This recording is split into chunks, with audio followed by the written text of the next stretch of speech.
Hey, welcome back, everybody. Marcel Ernie Racing.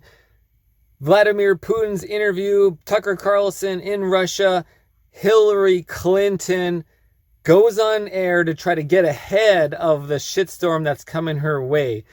You know, I'm sure there's a book written about it, but she gets on the air and and accuses Russia, Putin, of doing all the wicked things that she is doing, that the USA is doing, that NATO is doing.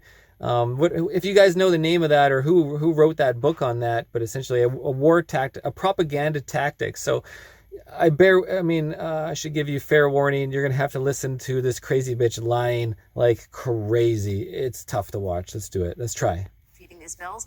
He was in Moscow interviewing Vladimir Putin. I asked Secretary Clinton about that journalistic endeavor, and this is what she had to say.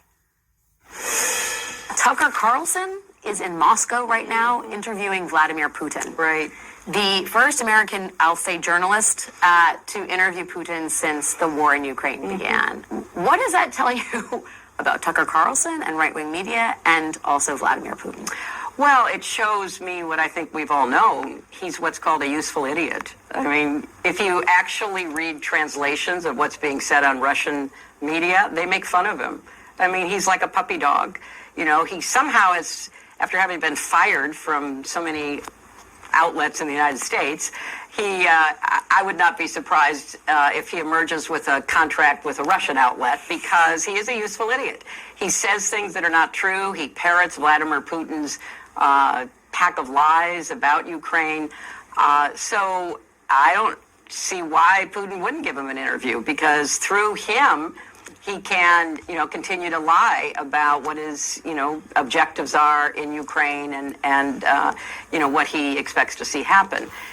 It's really quite sad that not just somebody like Tucker Carlson, who has, as I said, been fired so many times because he seems unable to, correlate his reporting with the truth, but yeah, it's tough to watch, guys. Tucker Carlson is fired because he was not reporting in correlation with the truth.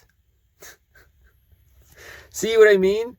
She says the opposite of what's true.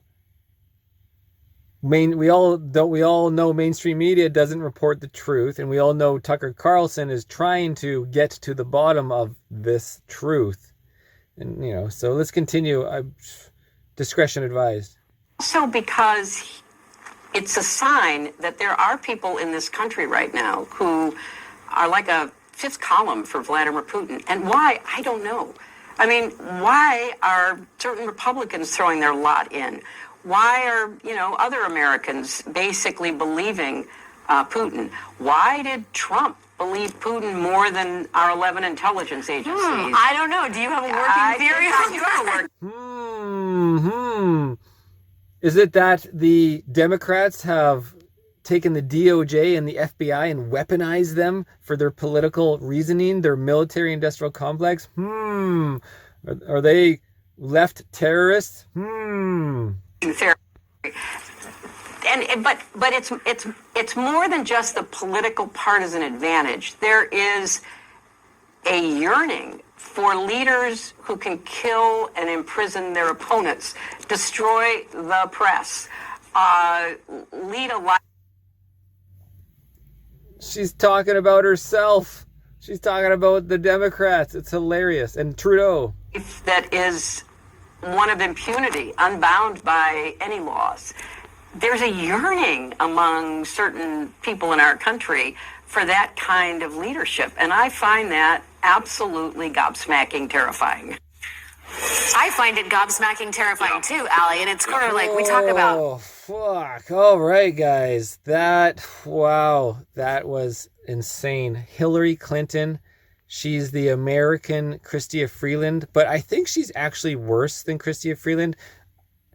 Hillary Clinton has probably ordered people's executions. She's probably ordered murders. That just seems like her character, right? Like she's the worst of evil.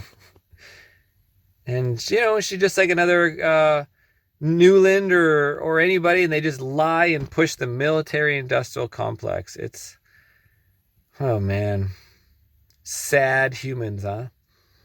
Any comments, guys? I don't even know how to comment on this one. This is just, she's so, oh, she just wants everyone to get hurt in her diabolical military war over